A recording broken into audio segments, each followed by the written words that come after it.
Boys and girls, ladies and gentlemen, welcome back to my podcast, Coffee's on me, David Quan, where I strive to give guests legacy-worthy interviews that listeners can enjoy while cooking, commuting, relaxing, or walking their pets. When I started this Passion Project podcast at a low point of my time in Cambridge, I was genuinely motivated by three founding ideals. Number one, purpose of giving. Number two, learning from others. And number three, sharing of stories, which are still aspirations making up each of the content descriptions. Admittedly, I often listen back to these long-form conversations to laugh at just how naive I was and am. But what gives me the enthusiasm and courage to host and share is a hopeful aspiration that this passion project, if wholly true to those founding motivations around giving, learning, and sharing, can be a worthwhile pursuit. Just before we dive into today's conversation, I'd like to invite our listeners to join the community of 20,000 plus at coffeesonmedavidquan.com, where we kindly share legacy-worthy life, study, and career interviews, systems, and resources flourishing our hero's journey. You can receive my gifts repository and newsletter now 100% free, all to pay forward my blessings. With over 100 legacy-worthy interviews and 100,000 plus downloads, this community is about giving, learning, and sharing together. And just before I get to the official biography of Richard, I want to express my gratitude to everyone who's made today's conversation possible. My Cambridge friend Noah Roots for the introduction, Alsama's communication leader Libby Adam for her coordination, and my Oxford friends on the Coffees on Me podcast community team, Ferry Lee and Amelia Rachinsky, for their support, and also our professional videographer Nigel Chapman for his craft. I'm pleased to continue an extraordinary season of conversations following recent interviews with Cambridge Chancellor candidate Dr. Mohammed Khair, viral PhD scholar Dr. Ali Lukes, Bain Senior Partner Dr. Henrik Norjoks, and Deloitte Partner and McKinsey Partner Matt Robb, alongside my Cambridge Union Election Special Series featuring President Chris Lord, President-elect Jack Peter, and Speakers Officer-elect Freddie Bishop. And also with upcoming conversations featuring Oliver Wyman CEO Nick Studer and legendary economist Dr. Arthur Laffer, today's episode holds particular personal significance. As someone who studied education across both Cambridge and Oxford, worked in emerging markets as an analyst at Goldman Sachs, and whose late grandfather pioneered private education in China by founding one of its largest private universities through a life of service and sacrifice, I've long been drawn to those who dedicate their lives to creating opportunities where none existed before. Today's guest, Richard, did exactly that in a Lebanese refugee camp, starting with cricket. So here's the official biography and introduction of Richard Verity. Richard Verity is a former management consultant and ex-McKinsey partner who in 2020 radically changed his life trajectory. Alongside Kadria Hussein, Mohammed Khair, and his wife Micah Ziervogel, he co-founded the Alsama Project, meaning the sky in Arabic. This journey that led to Alsama began, as Richard describes it, with a simultaneous midlife crisis. Micah had written 5 novels and was running a publishing company in North London. Richard was spending his time in company headquarters, airports, and hotels. What was perhaps missing from their outwardly privileged life was a palpable feeling of social impact. So, when their children left for university, they went to Lebanon. There, Richard did, in his words, one brilliant thing. He introduced cricket to the teenagers of Shatila refugee camp simply because he spoke no Arabic and needed a way to connect. As a non-contact sport where boys and girls can train and compete together, cricket became what Richard calls a crash course in coping with success and failure, and critically, a vehicle for girls' leadership in a context where 41% face early marriage. As head of strategy and development and also co-founder, Richard has helped grow Alsama from a small empowerment center into an award-winning NGO. They now operate 4 accredited education centers serving over 1,000 students, 66% of whom are girls, alongside 22 cricket hubs reaching 900 players across Lebanon. In February 2025, they launched their first international education center in Syria. The model is remarkable. 90% of students arrive completely illiterate, yet Alsama prepares them for university in only 6 years rather than the standard 12. The project has prevented early marriage for 256 girls, 99% of cases. And in 2026, they will launch the G12++, a first of its kind curriculum agnostic high school equivalent certification designed for and by refugees and displaced youth, co-developed with Cambridge Assessment, Oxford Measured, the University of Leicester, and Alsama's own students. Perhaps what speaks most Alsama's character is that during the 2024 war in Lebanon, they were the only educational provider that did not miss a single day of school. Their work has been recognised with the 2024 Library of Congress Literary Award and the 2025 Oakenden Prize for advancing the self-reliance of refugees. Richard, welcome to the podcast, Coffees on Me, David Quan. How are you today? Thank you very much. What a beautiful summary. I feel the interview is almost unnecessary. You just have captured everything in those paragraphs. That's very kind, Richard. So I would like to begin with the first moment that you've arrived in the refugee camp. We've never been there, so what did it look like? What did it smell like? What did it hear like? How were your five senses reacting to what you saw and witnessed? Yeah, I mean, David, at some stage you must come and visit us in Shatila. Shatila is a place to see before you die. It's a very odd place indeed. It used to be a tent encampment back in 1947 for Palestinian refugees. Over time, it has become a 21st century slum. So lots of jerry-built, high-rise buildings of very uncertain architecture, lots of electric wires, very narrow streets. You can't drive cars through Alsama because those streets were originally the pathways between the tents. And no green spaces, no trees, very dirty, lots of rats, lots of rubbish.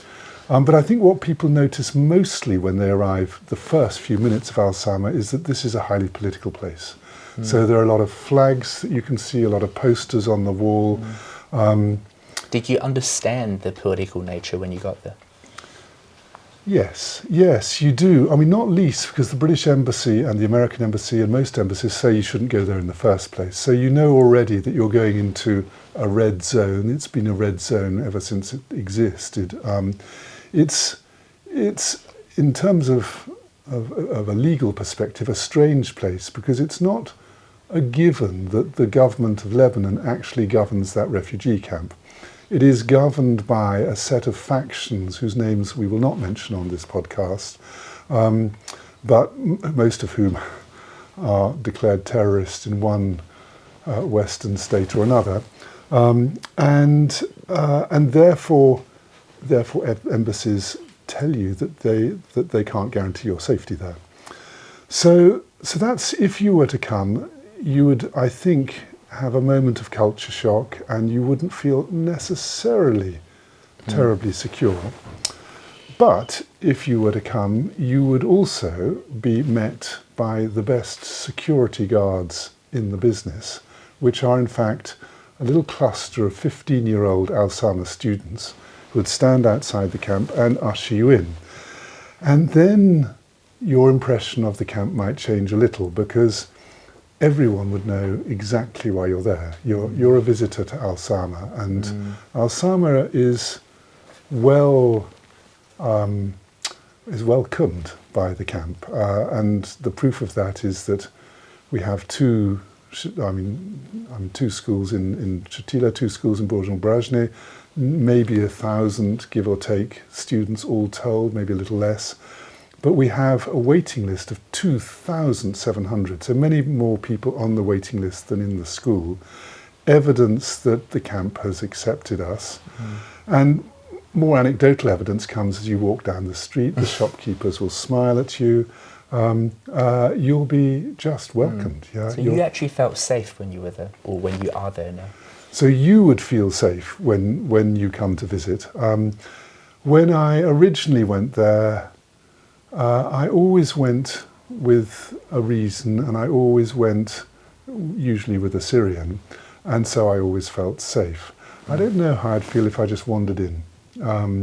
I think you would then be subject to questions and concerns, and you wouldn't fit, and particularly someone of my colouring and size wouldn't fit. So that's why you need a cricket bat. That's. I don't think a cricket bat would save me. But yeah, so I mean, yeah, these are odd places. I mean, by and large, I mean, my Lebanese friends do refuse to go. I mean, I've invited so many of them to come. Very, very few have actually turned up. People coming from England, perhaps who don't know better, do turn up, but those who've examined the internet have questions to ask. It's not a place that nurtures the children that grew up in it. I mean, we in North London, here we are in a classic North London setting, aren't used to extreme poverty. This is a camp in which 90%, if not all of them in truth, are living on the breadline. Well, there's no doubt that you're doing extraordinary work in committing to the noble cause of educational access, and I'd love to return back to Alsama and also the decision that led you to co-found it with your wife. But I would like to know a bit about you, and what I find interesting is that perhaps your journey with cricket and Alsama even started before your life, because I believe that you're a distant relative with Hedley Verity. There we are. I can tell you had an Australian background in order to be able to know the. I mean, this is a cricketer from the 1930s whose name I proudly bear, and to whom I am distantly related. I'm told. I've never actually quite worked out the bloodline, and I think you have to go up the ancestral tree and then down in order to make the proper connection. So, I guess I'm sure you've looked into him, but from my brief research, he also went to war, and his last words were, quote unquote, keep going. Keep on going. Keep on going. Is that something you think about, especially as you brought cricket into the region?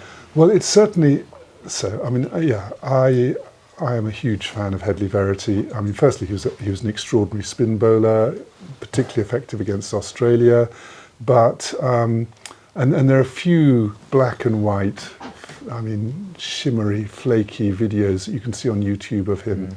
A bowler that bowled actually quite flat, but was devastating particularly on rain-affected wickets. A bit like Derek Underwood in a later era. But he was in truth so much more than a cricketer. I mean, he was a model husband, a little bit Victorian perhaps in his outlook, but also a war hero who came into his own in Sicily, where he led his men forward and told them to keep on going. And when I was bringing up Percy, my son, yes, absolutely, I told him that story. And it's a decent mantra, isn't it? I mean, there are many moments where you might not keep on going.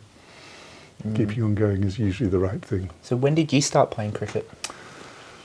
So I started playing cricket at about 8 or 9 years old, not being much of a sportsman anywhere else, but cricket is an extraordinary game where you can be quite bad at any number of different sports, but then find a role in cricket in which you can excel.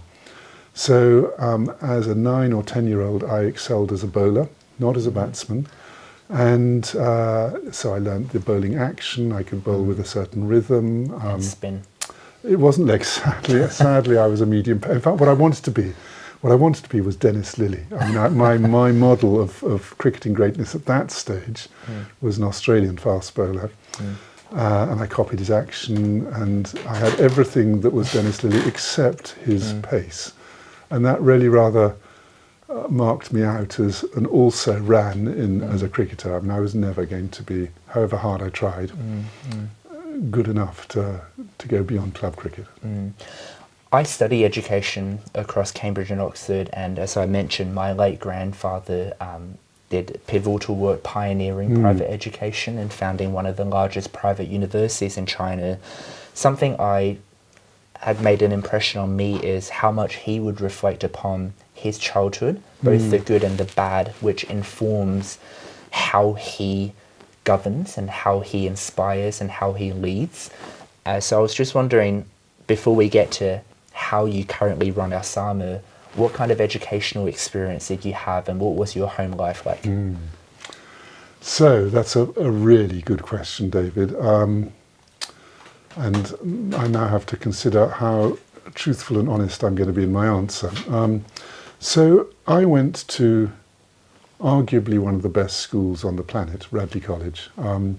Extraordinary facilities, old buildings, cricket pitches to be dreamed of.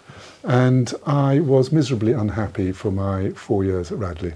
I didn't fit in as a schoolboy. I felt I was very unpopular, and indeed I didn't just feel, I was. And so, much of my 20s was in some ways remedial action, trying to recover from that experience of public school. Were you boarding? I was boarding, yeah, which makes it even more of a pressure cooker. There's no escape from your peers. And yeah, I mean, adolescent boys, as William Golding knew in Lord of the Flies, they are brutal with each other.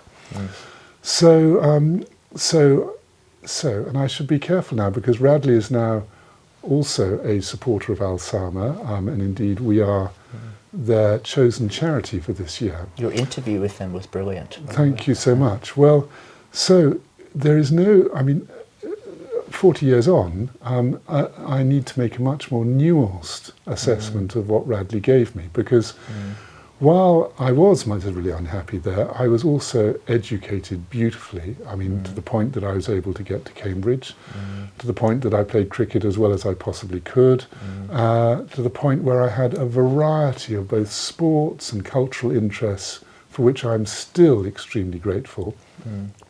But here's the real compliment for Radley. When I saw these students in Shatila, who had no education, and I thought, am I going to stay? Am I going to do something for them? I thought, well, I'm only going to do this if I'm going to create schools that are world class. I mean, schools that I would be happy for my own children to go to. And then what was the formula that I drew on? Well, clearly Radley College. What I would like to create in each Shatila school is a school with the same variety of extracurricular opportunities, the same high expectations, the same community of masters and students, and with a little bit of an overlay, I guess, of a Cambridge college or an Oxford college. I mean, what is the size of a Cambridge or Oxford college? Mostly sort of 200, 250, not much more than that. Perfect size for creating an academic community. All the students can get to know each other, the students and the teachers can get to know each other, and you can create this nurturing academic community in which people thrive. And we'll talk more about these refugee schools, but the one thing that I think I can claim without fear of contradiction is that the students thrive. We run these anonymous questionnaires, we ask them, do you like school? They like school. I mean, I read case studies in, I think, Cricket Changed My Life about, kids choosing to, even when their parents resist, to come to school, right? That's incredible. Yeah. We asked the children to paint a picture of education, their own education. And I was expecting kind of books, desks, blackboards, something like that. But one child, and we've just made a Christmas card of this, one child painted a picture of herself riding on a crescent moon, surrounded by stars. And there she is with a little book in her hand and a pen. And for her, that's what education is. It's this extraordinary, beautiful journey with the stars as sort of ideas around her. That's what education can be at its best. Wow. I was very into Lord of the Rings as my escapism, so some landscape from Mordor would have done it.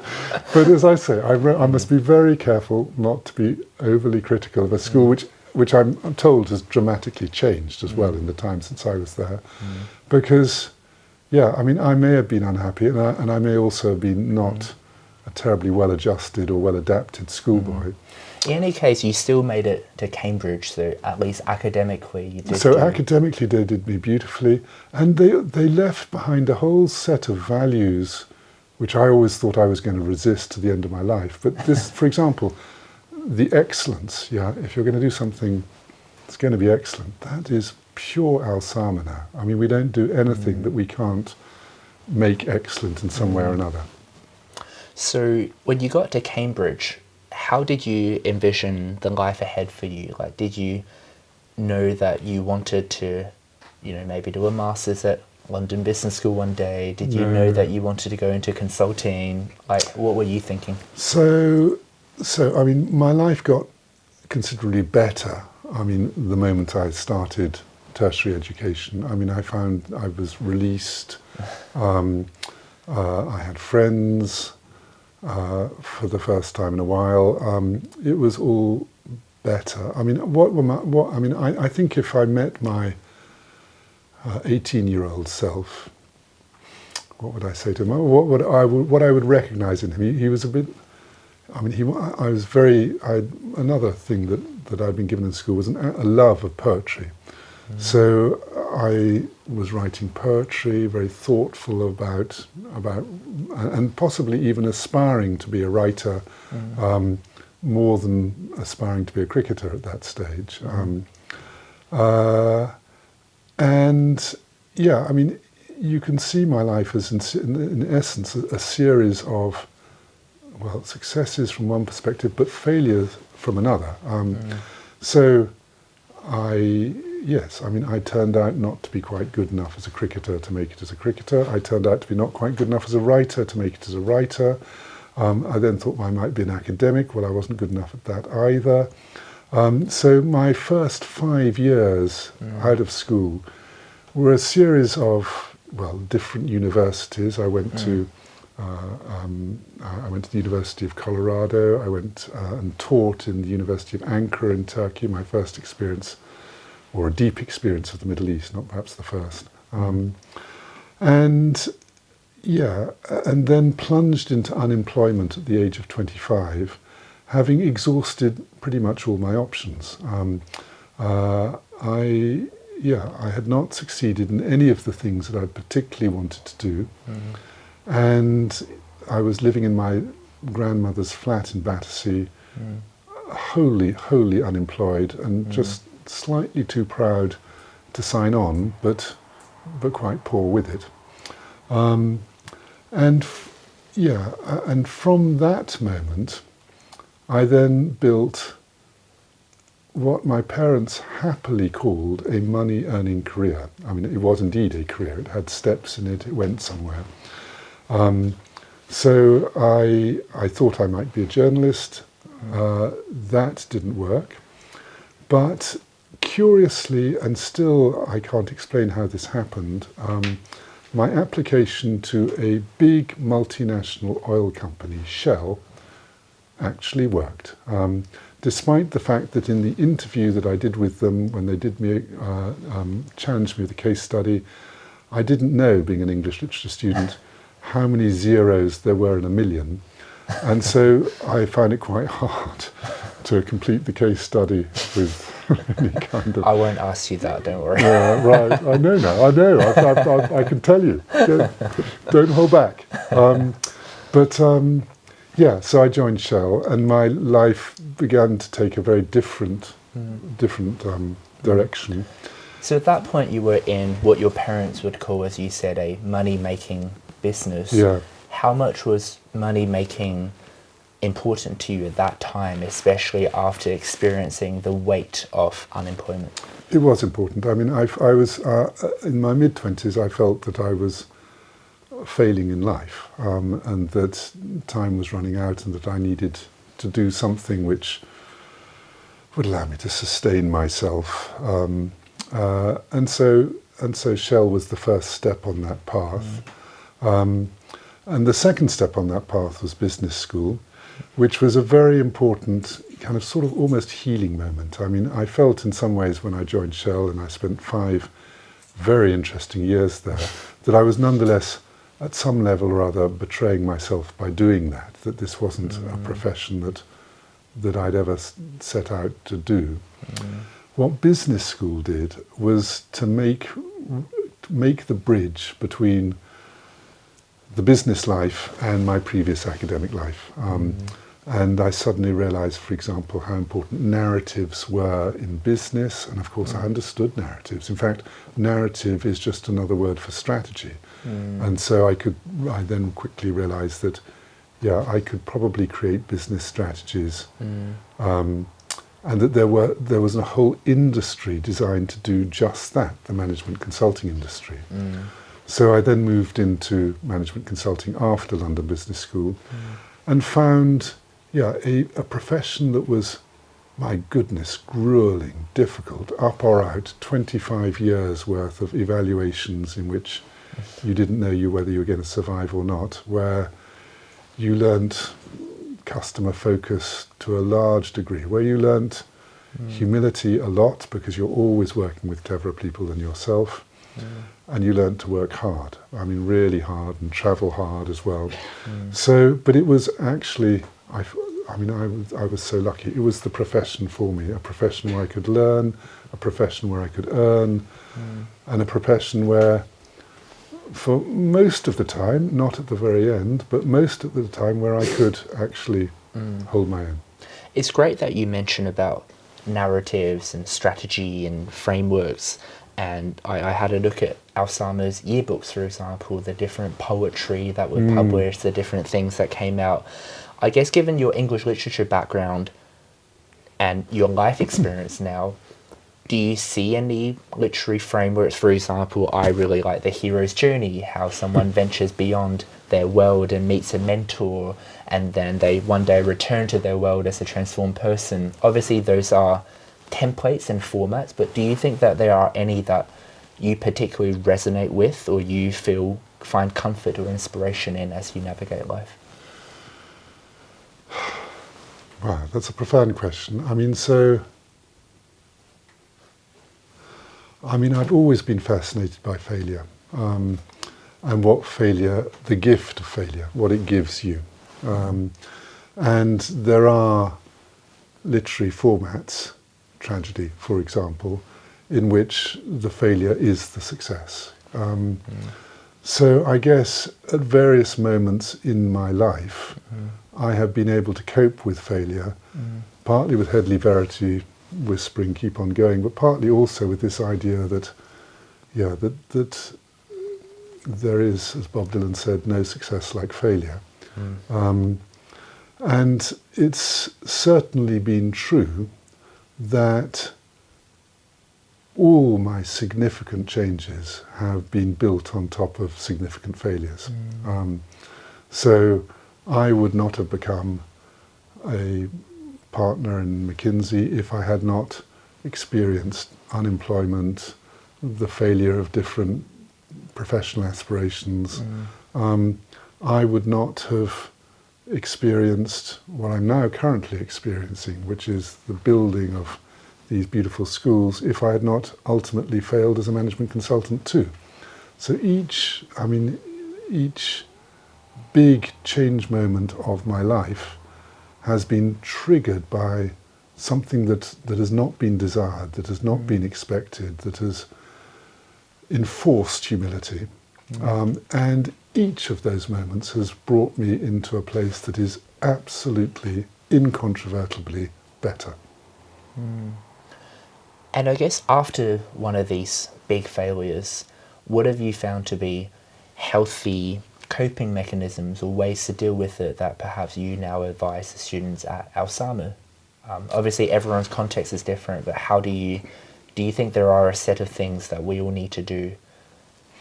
So I am now, particularly having met and worked with Alsama students, I'm now convinced about the advantage of disadvantage.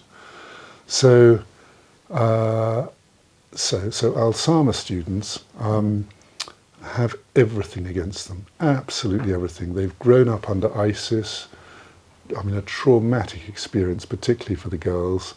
They have seen war and lost relatives and friends in war. They're now living in grinding poverty in Shatila. You would expect them to be traumatized, difficult, uncooperative students. And perhaps initially, when you first meet them and you're beginning to entice them onto the cricket pitch or into a school, much of that is true. But they have a resilience, which comes from conceivably desperation. They've got nowhere else to go, so this is not a moment for feeling sorry for yourself. And then, once they're given a chance, half a chance, a quarter of a chance, they have a work ethic and a commitment and an ability to learn that is all their own. They share it with other teenagers, but my goodness, these children excel in it. So I think that's what I've learned from them, in truth. I may have learned a little bit from myself, from my own failures, but from what I've learned from them is that you can build on top of some very grim experiences, some terrible constraints, and you can fly from that most unpromising position. So the midlife crisis that you often cite with your wife is very different to that period of unemployment that you had as a 25-year-old. However, I guess you also felt unfulfilled and perhaps in a sense feeling like you were betraying yourself and failing your life. But could you elaborate on that period and what it felt like? So Micah and I were walking around a Scottish island, and this was in 2018, and we were outdoing each other with how dissatisfied we were and how important it was that we change our lives. And it was a very particular moment in time that, so our last child had headed off on his year off, so we had no children to look after. And suddenly we looked from that point to the grave and didn't see many milestones of interest. And we then also looked backwards and began to judge what we had achieved up until that point. Some really good things. A happy family being the most important of those things. But somehow or other, that was no longer sufficient, not least because the children had gone. And we needed to do something that had more social impact in order to assure ourselves that the balance of our existence, we had been given so much. We are, all of us, just extraordinarily lucky people for the education we've received, for the professional opportunities we have, for the places we live, for the culture that we're able to participate in. We have drawn the best cards that life has to offer. But with that comes an obligation. If at a certain point in time, and we had reached that point in time in 2018, life tells you you've now got to give it all back, all of it. And that means everything. So it starts with time. You've now got to start spending your time differently, was what we were telling ourselves. But it continues by the way, with money, which is a tricky thing because we spend so much of our time trying to make ourselves secure, trying to make ourselves comfortable, and money does all of that. But in 2018, and certainly by now, a different dynamic needs to kick in. And what I think Micah and I decided, and it's still a decision that we could backtrack from, and let me hope we don't, but what we have decided is that we're going to commit our time to doing good works and commit our money, all of it, to doing good works. All of it? All of it. So our poor children, we've told them in a serious dining room conversation that they're not going to inherit anything. It's all going, and in truth, inherited wealth, I'm not sure it does anyone very much good. Our children will have now the advantage of knowing that what they have achieved, they've achieved themselves. Yeah. So Wow. That's quite radical. I mean, you look at philanthropy, for example, with the Giving Pledge or other initiatives, it's always a significant, perhaps majority amount, but not that many people really go the full extent. So how did you really decide on we haven't done it yet, have we? I mean, but so when we talk to a financial advisor, I mean, what essentially the challenge we give them every year is, so this is how much money we have. We absolutely don't want to be dependent on anyone at the end of our life. So we've got to kind of run the money down in a careful manner. But assuming that we live, I think the model that they run for us is till 100, then how much can we spend on our personal costs? There's an answer to that. And then how much is left over that we can give away? And I mean, not many people, indeed, you're quite right, jump to the conclusion, and there are so few people that actually experience the incredible fulfillment of giving. It is the giving of time and money together, that just writing checks is not, I don't think, terribly fulfilling. But providing your own time and providing your own money in a cause that means something to you is the greatest pleasure that exists on this planet, and it's not available to 20-year-olds. Yeah, they have to earn the money, they have to pay the mortgage.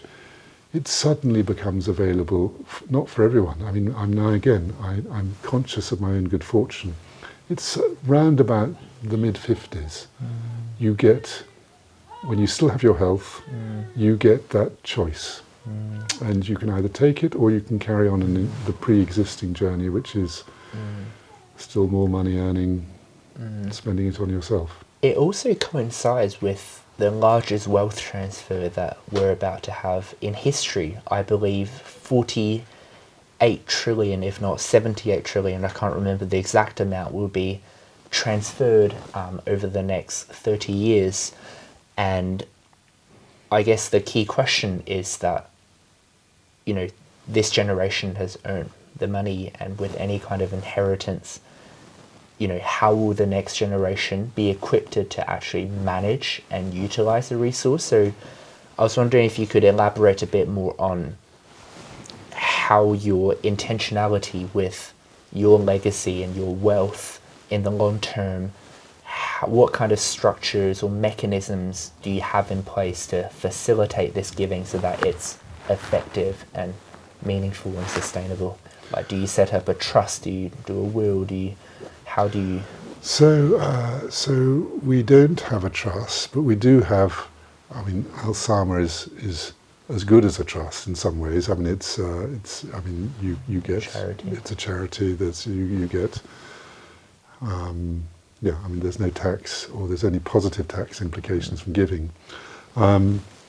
So, yeah, I mean, so the way that we do this is just an annual budget in which, yeah, let's not declare too much saintliness here. I mean, we establish exactly what we need for ourselves, and it's modest compared to some, but it's wholly adequate. Yeah, I mean, we are not depriving ourselves of things that we want to do, but, and I think this is true of many. I mean, certainly my colleagues who've gone through consulting, we all of us have more money than we can comfortably spend in the Western world, and that gives you this extraordinary opportunity. I mean, yeah, in the Bible, when Jesus, I mean, I don't quote the Bible much, and I'm certainly not in Shatila,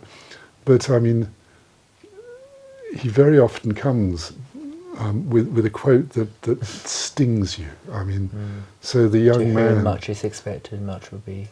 So that's one, but the one that I particularly have in mind was the young man who has done everything, absolutely everything that he should have done. What more can I do? Give everything you have and follow me. And that was that was too much, and he didn't. But that is, in truth, what is required. I mean, for a properly fulfilled life, and you can't. You've got to do it rationally. You've got to do it at a certain moment and not at another. So, to what extent does the Christian ethos and the Christian faith guide how you conceptualize your life and your impact? David, you do ask questions. So if I were challenged, as you have just challenged me, what am I? What am I? I would say I'm a Quaker. So when I was brought up in the Church of England.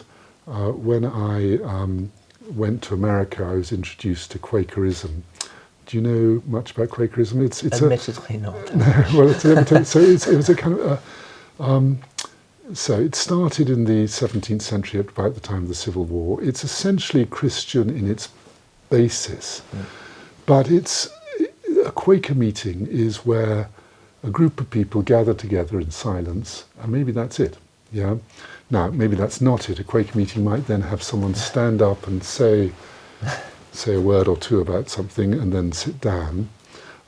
It's an extremely attractive, for me, form of faith. It's completely pacifist.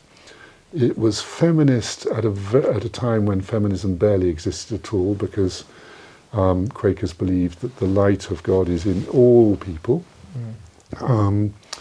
And I therefore am attracted to it, and when I come back to London, I go to the Hampstead Quaker Meeting House, and I wish I could do that more.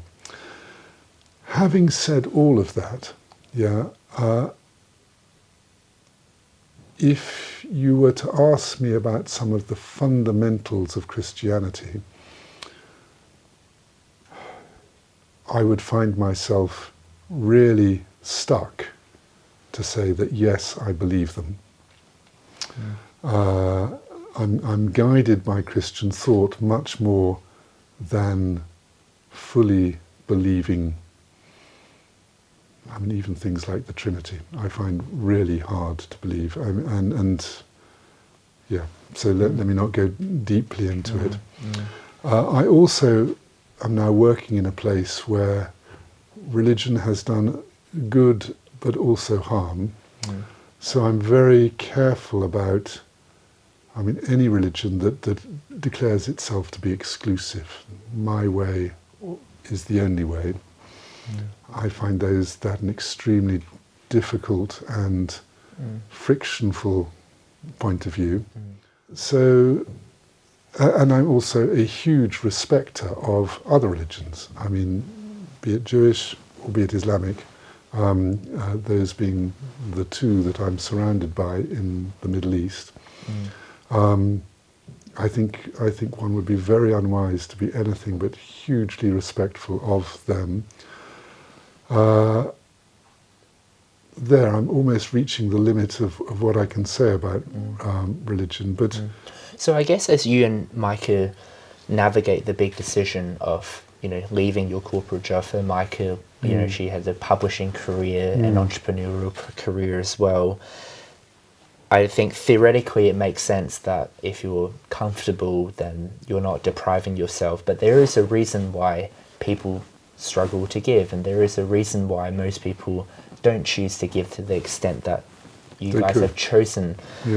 So how did that process, I guess, shape your relationship with Micah and how you envisioned the later years of your life? Yeah, well, so, the relationship with Micah was a triangular relationship. So it was a relationship between Micah, myself, and the students. So, we were extraordinarily lucky to find ourselves in a position where we could actually do, with a very small amount of effort, dramatic amounts of good. 80-20. Yeah, well, more than that. More than that even, more than that. So there we were at the end of 2018, about to leave Lebanon and leave these refugees behind, when they decided that they would lobby us to stay because they liked the cricket. What did that look like when they lobbied you? Because I read about them begging you to stay, but Well, what is it? So I dramatise it a little bit. I mean, it happened in different ways. It happened on the cricket field. It happened in the empowerment classes that Micah did. But I mean, it was very clear that we were important to these children, and there's nothing like. And when they express that in their own way, as children do, that moved you. Well, it moves an adult viscerally. Yeah, I mean, we are on this earth to bring up the next generation, and here suddenly we had an opportunity to do that, and to do anything but that felt absolutely wrong. So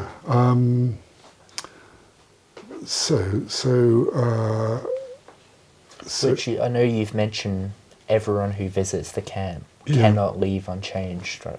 Well, and what changes them is the focus group that we give them. They're thrust into a room with 5 other students, with 5 teenagers, now speaking very good English, and we tell them that, you're going to spend half an hour, come out when you're ready, and it never takes less than an hour because the children are extremely interested in the visitor, and then the visitor begins to start asking about their life in Syria, and the stories that they tell are appalling, magnificent, extraordinary, and at the end of that, you are a slightly changed person unless you've kind of closed your eyes and closed your ears. In one of the documentaries, I believe it was in Maram, one of your yes. star students. Yeah.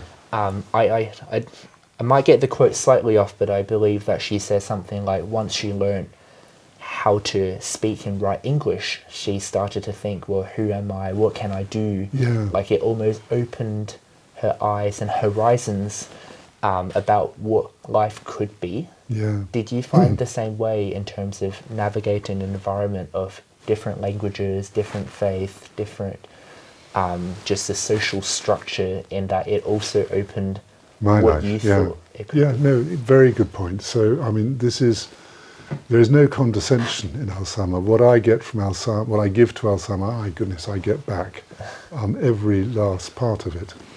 So I mean, what the children have given me is that sense of purpose that I was so clearly lacking.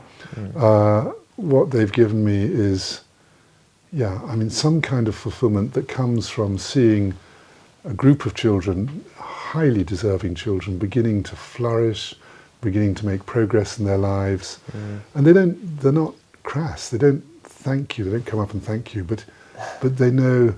But they just radiate the joy as they learn a piece of cricket or learn a poem or learn some English, which they can then repeat back at you.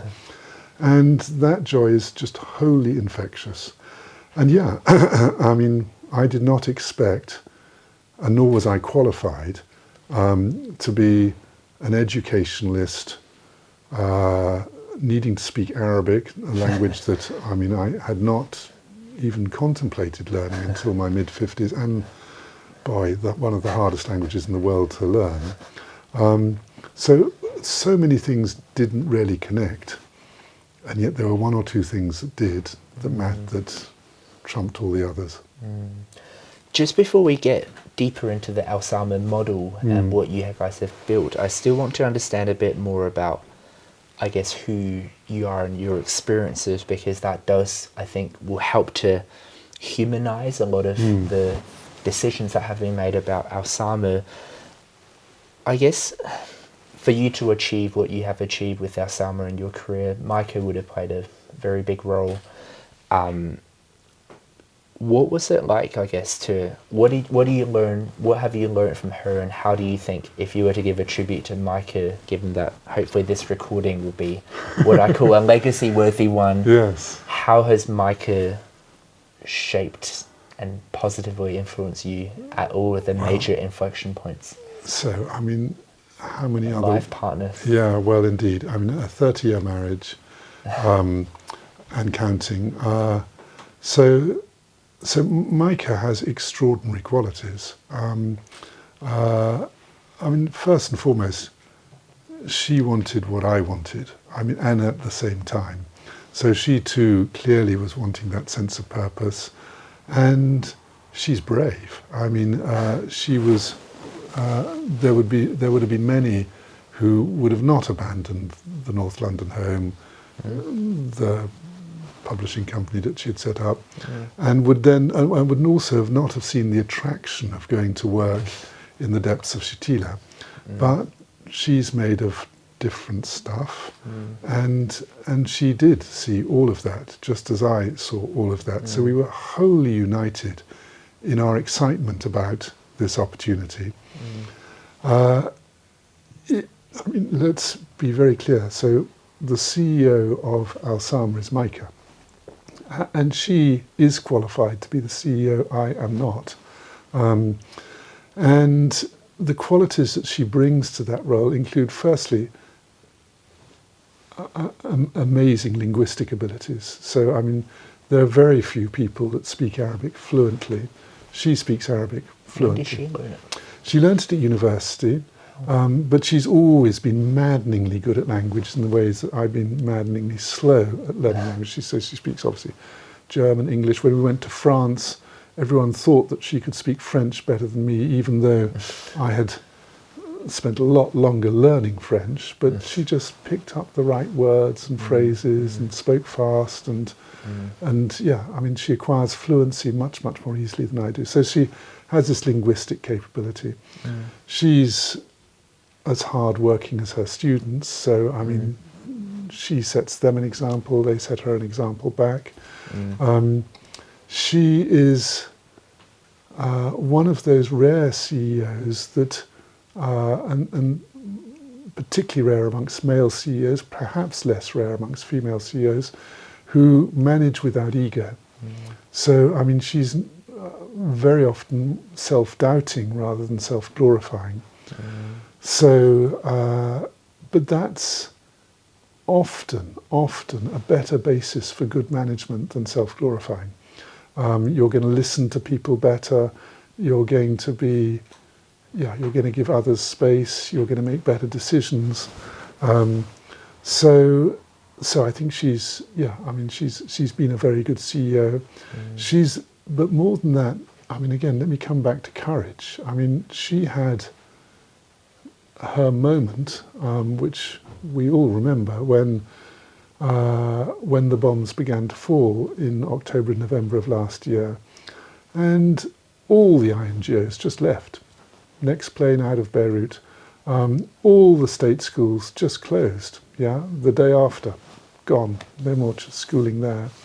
And the British Embassy was very clear to Micah that your time, we can't guarantee that their airport will remain open, nor can we guarantee how we would get you out if it closes. So please leave now. So almost anyone else in that circumstance would have left, I think. I mean, she could have done, it would have been so easy, and she refused. And she refused because, of course, our students could not leave. And CEOs, like captains on a ship, do not leave when the crew can't. So she stayed, and that was an extraordinarily important moment, I think. I mean, not least because it sent a message to the camps, it sent a message to the students that while other NGOs come and go with their own projects, and sometimes they just disappear from the land altogether, Alsama is truly and genuinely committed to them. And that if you commit back to us, we're not going to let you down. So as a result of that, there were students who had fled back to Syria, who then, sometimes at great kind of personal cost, I mean, Luai hiked by himself over the mountains in the dark, dodging Assad's checkpoints in order to be in the classroom the next day. Well, you don't do that if you have any doubts about the class or the people who are managing that classroom. Wow. So I mean, I can't praise Micah enough. I mean, we would not, Alsama, I mean, there are a number of people that really matter. Don't think anyone matters more than Micah. Wow. So I guess at that moment you'd known each other for 30 years. 30 yeah. years. And would you say you still felt like you learned more about her and you are learning more about her? Absolutely.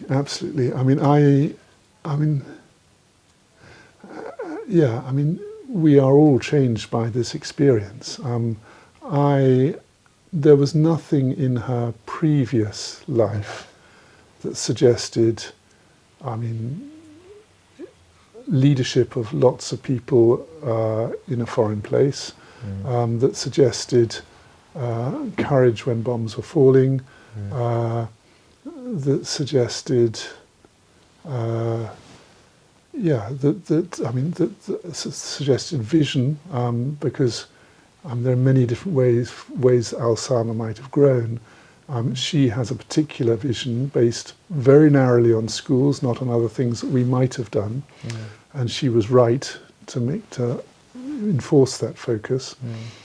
So she should take great credit. So then, early days of Alsama, how do you even build a school from scratch or a centre from scratch? What does that look like behind the scenes? Were you in London, in North London, trying to create a website and trying to get funders, or were you on the ground negotiating with people, or did you actually go to the site and literally build with bricks? Like, what did it look like? So it happens slowly. So you start with an empowerment class, set of children turning up for 2 hours a week, and the same set of children turning up for cricket at the weekends. So you've got a little body of students. And then after that, they clamour for education. They want to learn to read and write. And so you start organising people to do that just for that 40. But you had access to buildings? So we then rented a flat or two, and at this stage, this was all with our money. We didn't have to go out and fundraise. Personal money, yeah. But not very much personal money to rent a flat in Shatila. And then other people began to, then we began to start bringing in on a pro bono basis. There was a brilliant language school called Discovery Summer that helped us start teaching English, and they came in by Zoom, and we suddenly realized, we could actually teach these children English. And so it went. Little bits of the jigsaw began to come together until we realized that, what we needed to do was to create a full-fledged school. And a full-fledged school, let's be clear, is not an inexpensive thing, even in Shatila. So it's about $1,000 per person per year. So 220 children, you're talking very nearly $250,000 per year that you're going to have to spend, and certainly $250,000 if you add the startup costs. And that then takes you a little bit outside the realms of what a lot outside what the realms of Micah and I could pay by ourselves. Especially sustainably. Right? Especially sustainably, yeah.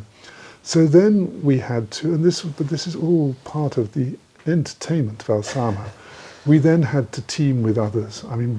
Create a community around these students that would sustain the school.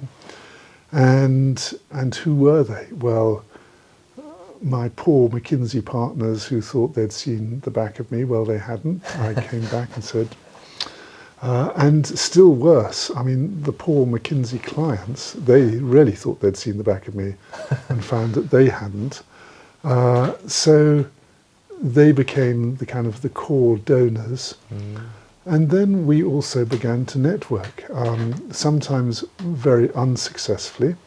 So we have no money from big INGOs that you would recognise, no money from governments, no money from agencies. Why is that?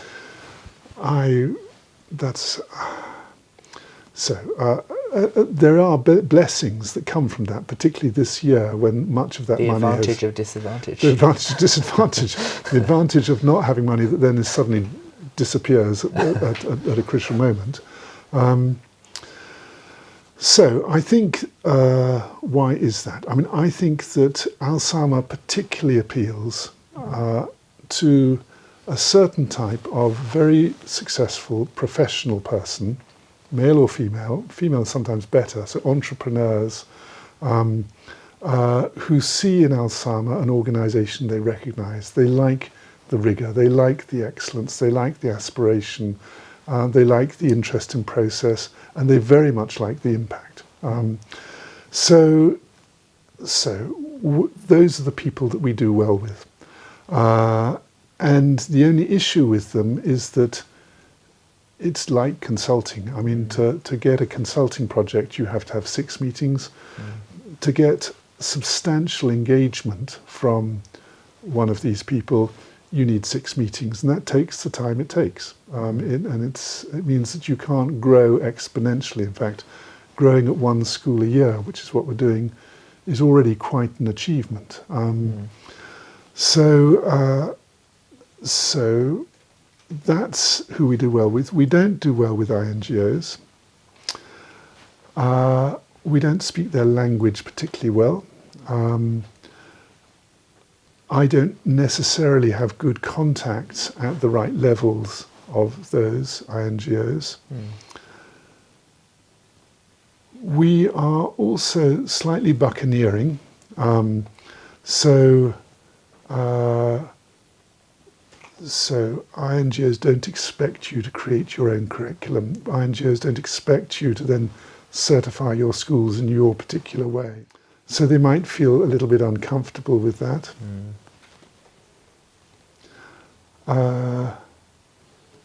But let me not celebrate this failure. I mean, it is a failure. I mean, if we had more engagement from, and let me not mention their names on the podcast, but the obvious donors, we would have educated more children and better. And it exasperates me that money goes somewhere else very often through government channels. Much of it gets lost, and the impact is so much weaker than if they had given that money to us. So I guess at that point you were already a senior partner at McKinsey, arguably the best consulting firm. So I guess a lot of people my age often envision a career where they do the corporate world, hopefully become a partner at one of these firms, which gives them not only the resources but the network and the contacts and the experience to be able to do social impact. Do you think that it's a naive outlook that a lot of young people have, or through your own experience do you find that that is perhaps what is necessary to set up one of these institutions or schools, like without the credibility that you've already gained and the experience that you've gained and the relationships and network, is it even possible for... Yeah, so I mean... Like even with your credential, you're saying that there are certain levels that you struggle to reach. Yeah, for sure. David, you honour me by saying I was a senior partner. I was a partner, and there are gradations of partners, which I'm now acutely sensitive to, having reached one level of gradation, but not the level above. I was very lucky to be a consultant for as long as I was, as long as I did it. 25 years. Very lucky to be part of McKinsey. An extraordinary organisation with extraordinary people. Again, this was another moment where I can't claim that I was fully happy all the time, or that I was fully successful all the time. So I have mixed feelings about that period when I was in McKinsey, but what did it teach me? It taught me how to structure business problems. It taught me how to connect with senior people. It gave me the confidence that you could, in fact, network to almost anyone if you had the right story. These were all capabilities that were of absolute importance to Alsama when we started.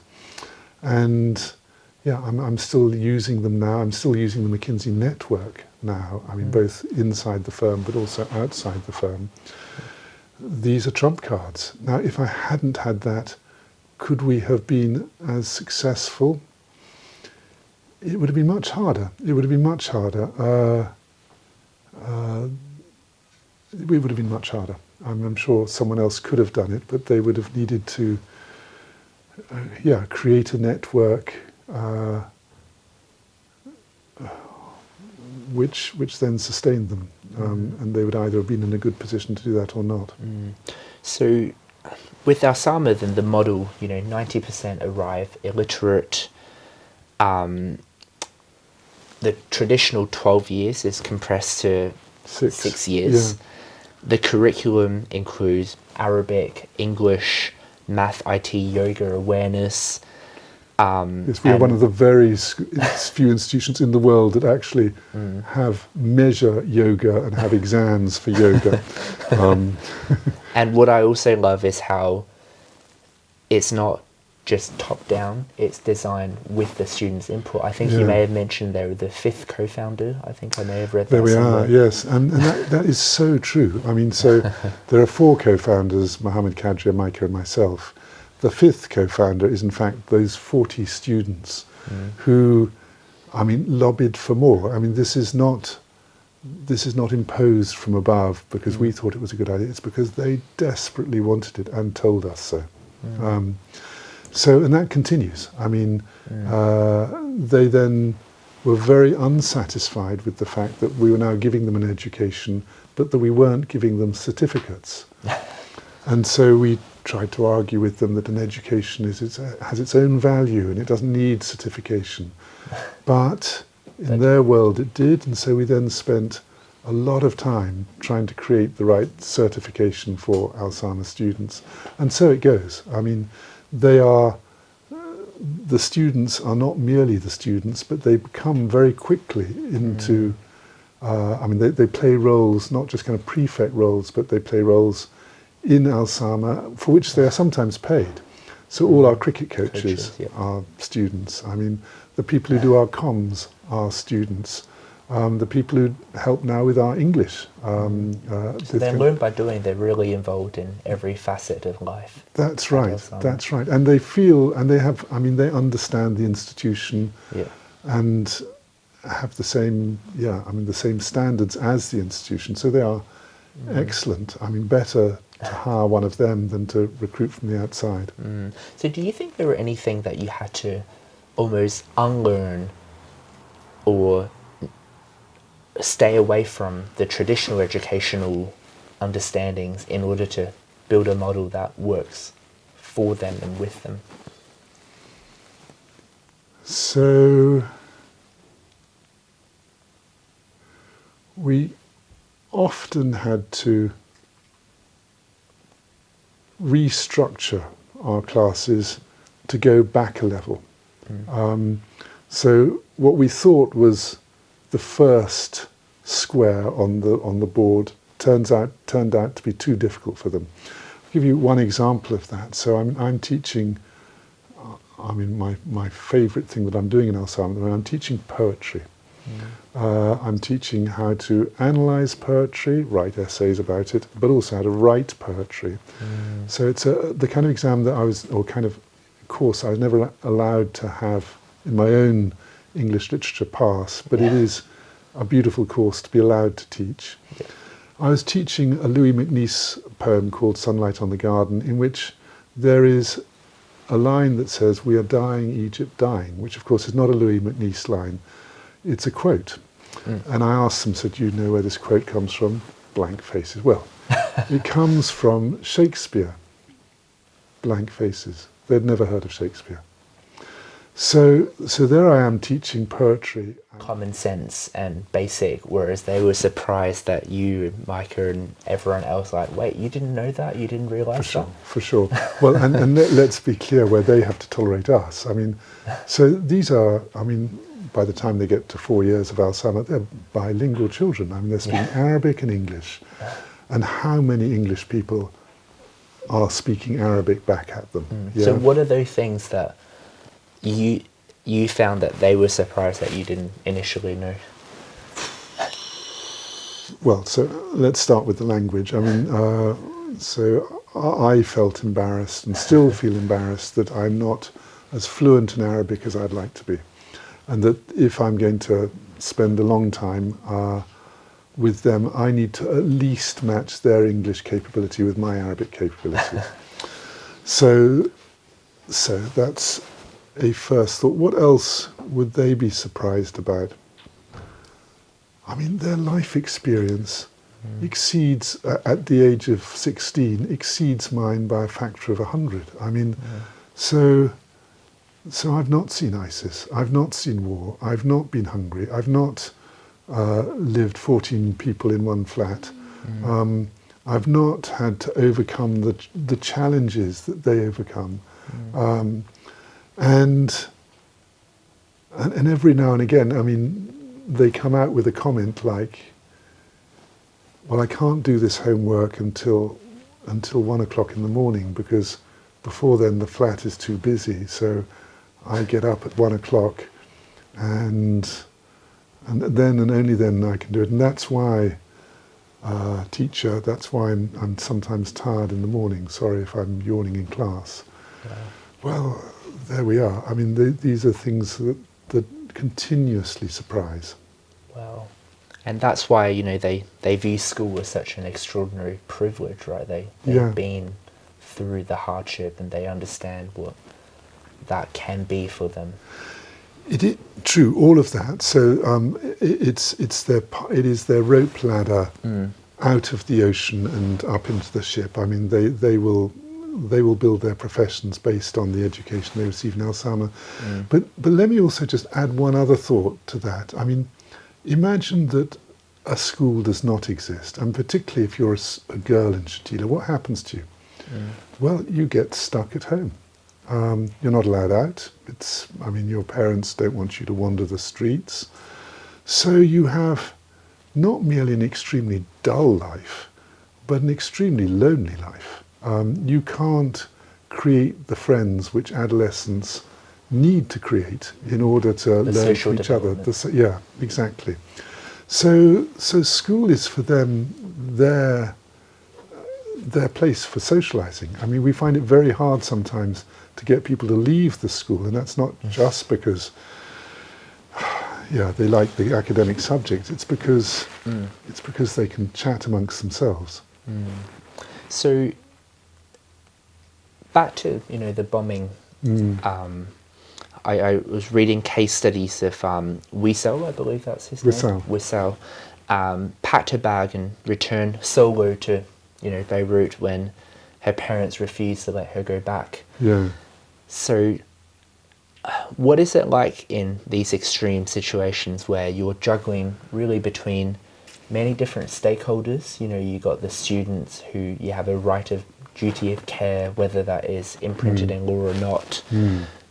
You also have the parents who have very different, perhaps, expectations. Yeah. You are also, navigating a foreign country and a different set of circumstances that impede upon your safety in many regards. Yeah. So in the most chaotic moments, for example, the first few hours when the bombs were falling,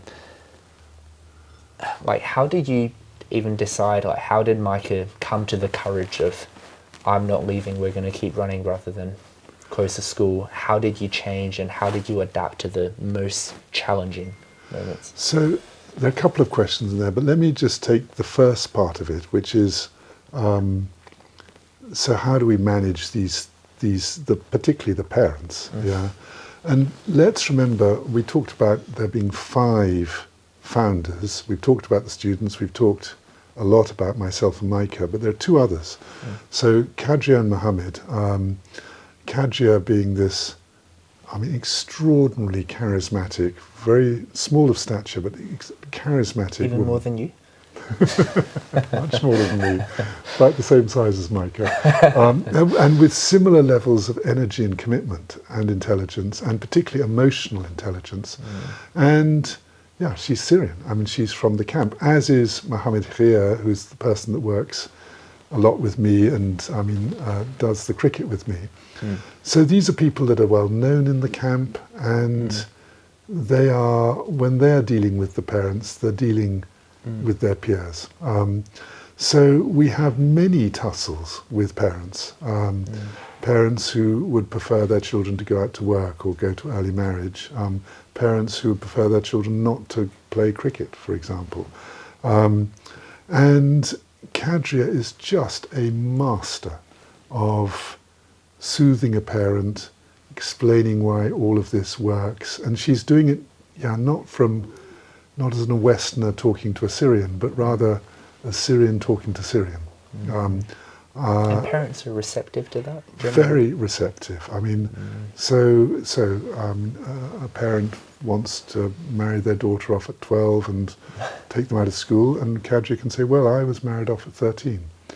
And I wish I hadn't been.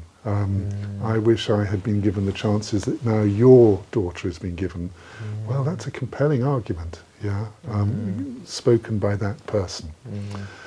So, long story short, I mean, there are things that Micah and I can do. I can network to get the funds. Micah can organise so that the school is run magnificently, but neither of us can deal with camp politics and the relationships of the parents. We don't have to. Kadria does that. Mohammed does that. And it's that, the machine would not work well or at all if any of those four were failing in their roles. And I guess the fact that if you had to do that, that would almost be the disadvantage of advantage. Exactly. Although there'd also be the disadvantage of not being able to speak well the language that was required.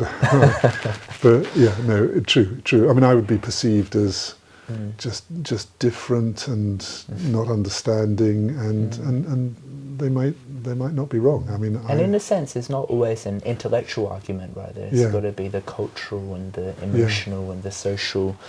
But we're at a very interesting period now where next year the first cohort would graduate and potentially attend universities. I know some students have already won scholarships to UK schools, but what does it look like with this momentum of the first cohort graduating and going off, and what are you hoping to see out of them as they leave this beautiful place of Alsama where they get to play cricket and hang out? And oh, well, they're going to go to more beautiful places than that, than Alsama, I hope. So so we talked about the 40 students. Over 5 years, we've lost some. They've gone back to Syria. So the students that we have now, the 16 that are essentially the core of that 40. And so we know them well, I mean, these are children that we've seen grown up. We've grown up with them and learned from them. And there are some absolutely brilliant individuals there. You mentioned Maram, you mentioned Wissal. I could mention 4 or 5 others that would walk into any university given a fair chance. So this is going to be an extraordinarily important moment. It's September of next year, where we will validate the Alsama education formula or not. You were a little premature in saying that they've all got places, they've all got scholarships, this is a done deal. It's not yet. They've got to go through the SATs and do creditably. They've got to go through the G12++, this exam that we've created, and do well. They've got to apply for the right universities. The only thing that gives us hope, though, is that there are 5 universities with whom we have a memorandum of understanding who will accept the G12++ as part of the application process, who have waived the fees somehow or other, and which still leaves us, by the way, with scholarships to find, because waiving the fees is not enough. We've got to find money for the air flights, for all the living expenses, but we've climbed higher mountains than that before. I'm hopeful that we will find people who will indeed pay those scholarships. As I understand it, the plan roughly is 2026, the G12++ launches, the first cohort, including Marin, hopefully goes to university. 2027, hopefully there will be 2,000 students. and 2029 plus hopefully more than 10,000 students via a franchise model around Lebanon, Syria, Iraq and beyond. So let me unpiece those numbers a little bit. So there are two sets of numbers here. So there is, firstly there are Alsama schools that we hope to, continue to establish.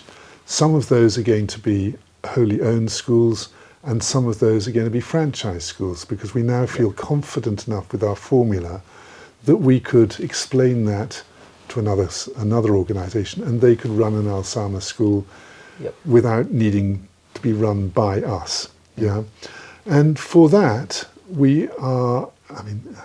This is speculation, but we are hoping that sometime in the near future, 2030, we might indeed have 40 schools and 10,000 children. All good. Now, the G12++ is at the moment an exam designed to make sure that Alsama students, and only Alsama students, get into university. But if it works for Alsama students, why shouldn't it work for refugees round the globe that have had disturbed and incomplete educations, but who nonetheless have the talent to do well at university? So the vision for the G12++ is that once it's been thoroughly proved and accepted by the universities with Alsama students, we will then expand it to other areas. And then if that works, then you could imagine very large numbers indeed. And if you talk to Mariana Mukhtar or Patrick Durham, you will hear them believing. Patrick Durham, a particularly interesting person. He was the headmaster of Westminster, very deeply involved in education. He sees the need for this exam in all sorts of different places. A refugee baccalaureate is the way he describes it. Well, we haven't proven that yet, but it's an exciting possibility. Absolutely, for it to be widely adopted and to help people so that the test isn't just a filtering out but a filtering in process. I would love to offer my team a chance to also ask a couple of questions as well, but just before that, is there anything else that you feel like is really important that you want to keep in this recording, either about Alsama, either about your life or Micah? Well, David, at some point, I would love to address the 20,000 people that might listen to this. It's a strange thought. Here we are, just two of us on a sofa. The idea that there's an audience of 20,000 listening in as we speak is slightly surreal. But let me take it as fact. That gives you and your podcast extraordinary power. And it gives us as Alsama an opportunity. We need publicity like a human being needs oxygen. Without publicity, without people being aware of us, we simply wither, and then students no longer go to school. So this is a beautiful moment of being able to stand on a platform with you and talk to 20,000 people who may not be visible as we speak, but they're there somehow. So I'd like to address them. Most people listen to podcasts, listen to any media in a fairly passive way.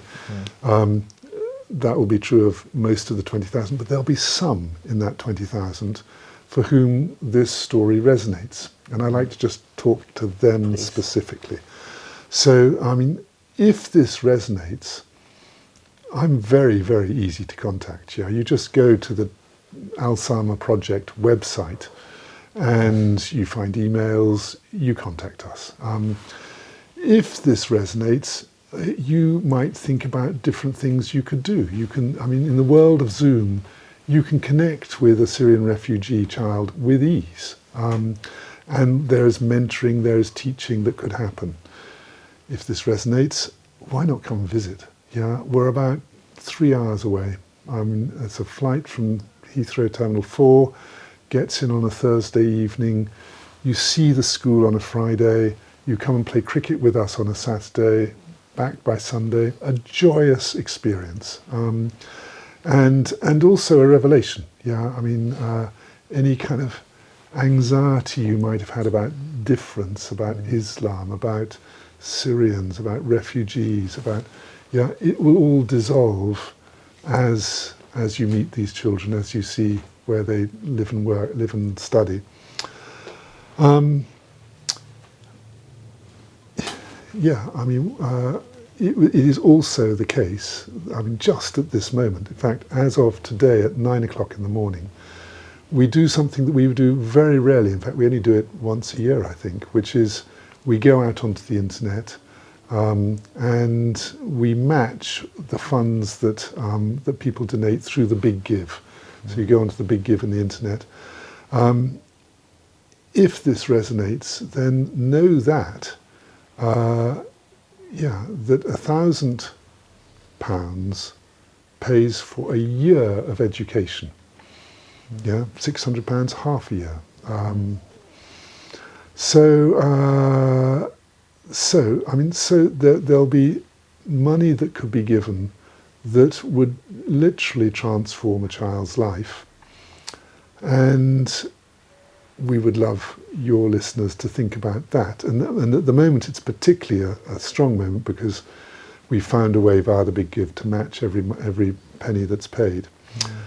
So those are the things I think I would say to them, but probably in that order, you know. I mean, if you engage with your time, with your ideas first, and with your money second, then A, you'll spend much more because this will be much more meaningful, and B, you'll enjoy it. You'll enjoy it. I mean, this sounds like people doing us a favour. We could equally argue that it's us doing them a favour. Many people, myself included, yearn to find a place where they can actually execute purpose. Very hard to find those places. This is one of them. Amazing. I'd love to offer my team just a chance to... Amelia, would you have a question for Richard? Do you want to just introduce yourself, what you study and... Yeah. Hello, I'm Amelia Rachinsky and I study journalism, media and publishing in Oxford. And my question is, going into the future, how do you plan on evolving Alzheimer's education programme and creating a larger sense of community and opportunity for these individuals? So, I mean, going into the future, we need many more schools. I mean, our plan is for 40, why not 400? Why not 4,000? There are 2.4 million children of school age in Syria not in school.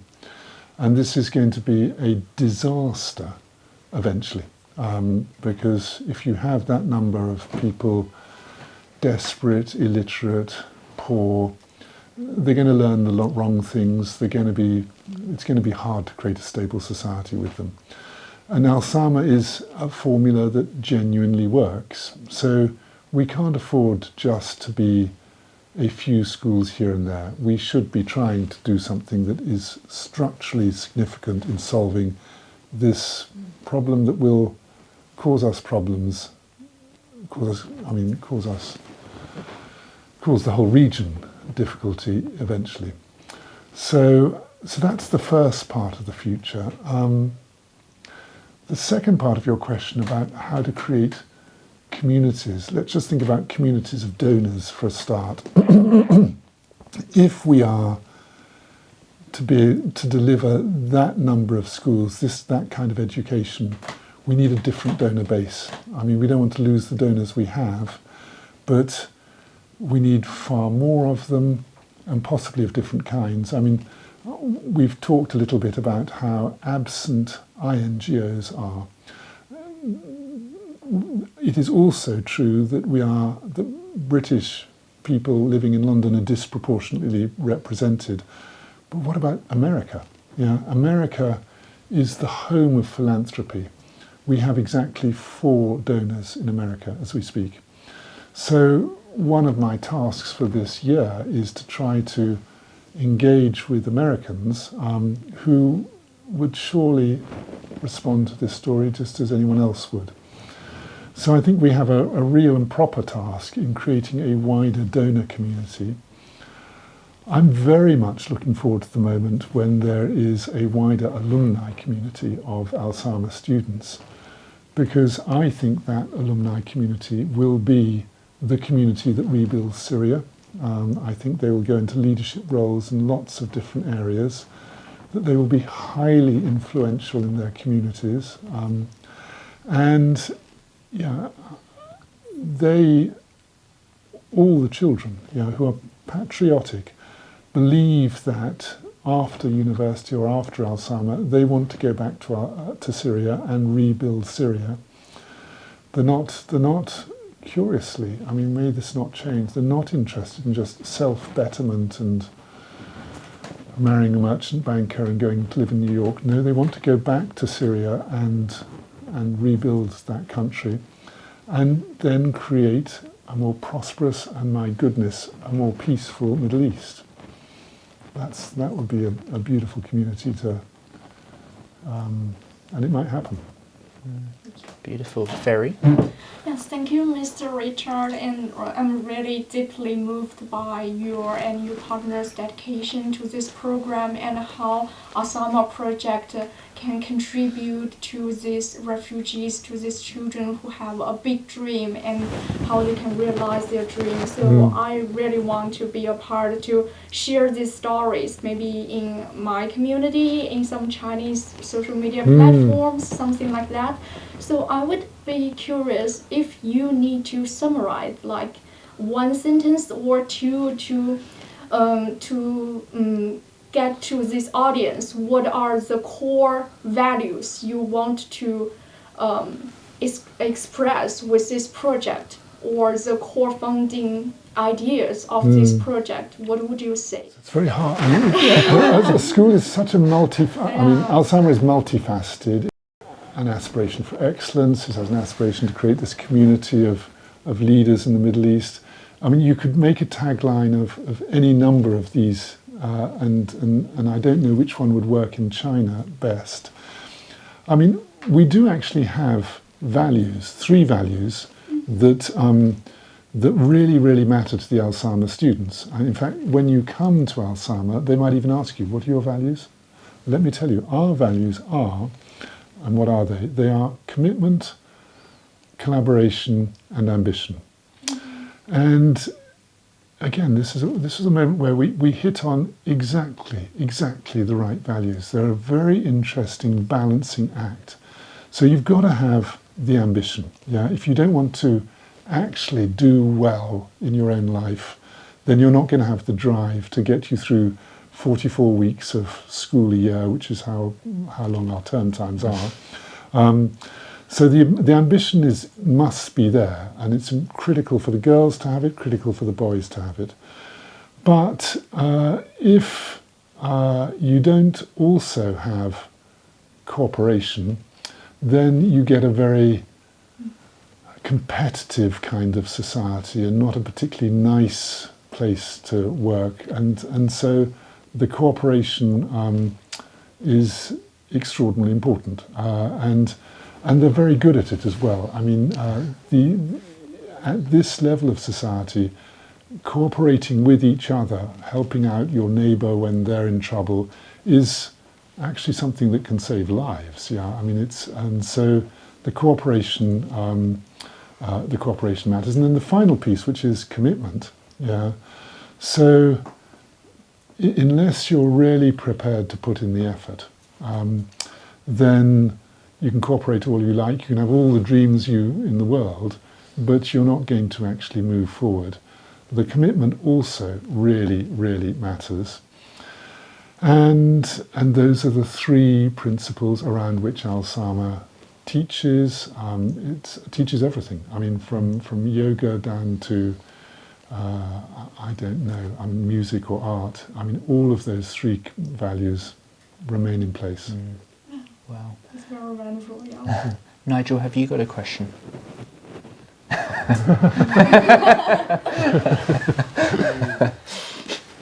I just think it's been extraordinary what you've talked about.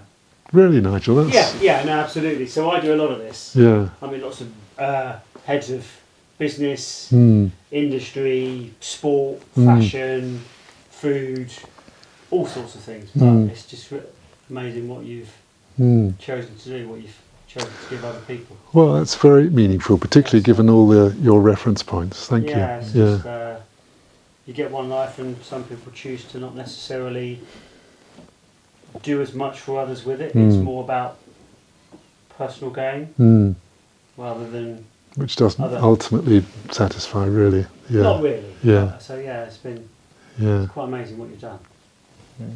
That's amazing. So, I mean, the typical final question, given that we want to give you a legacy-worthy interview, but also give you a chance to give, as you have done throughout your life, is what is one message, quote, or saying that you wish every educator like yourself at Alsama, at Radley, wherever it is, at McKinsey, would promote, and every child in any context you feel like should internalize your final words of wisdom that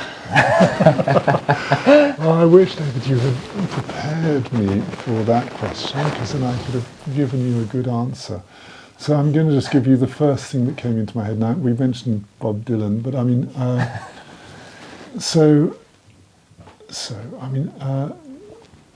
to end up doing this, you have to have a commitment to change. I mean, commitment to change yourself, a commitment to leave things behind. And there's a great Bob Dylan line, which is, "He not busy being born is busy dying." And I recommend that. I mean, that every now and again, just ask yourself, are you busy being born? And if you are, then it'll feel edgy and uncomfortable, but it'll also feel exciting and fulfilling. And if you live your life like that continuously, then you won't be making a change every day of the week, but at certain moments you'll be ready for the big changes, which are what make life so wonderful. And Richard, I echo the sentiments shared by Nigel, Ferry and Amelia that you're a very giving, generous and inspirational person, and the work that you do for the children, for the community, for what our world need is so significant and important. And everyone can talk about giving, everyone perhaps wants to give, but to actually tangibly commit to this cause in every aspect, not just financially, but with your time, your expertise, your insights, physically moving there 44 weeks a year. Actions do speak louder than words, and for that, I think you're a tremendous role model, and I thank you for what you shared with us today and what you continue to give out to the world. Thank you, David. Thank you so much. Thank you, Richard. Thank you.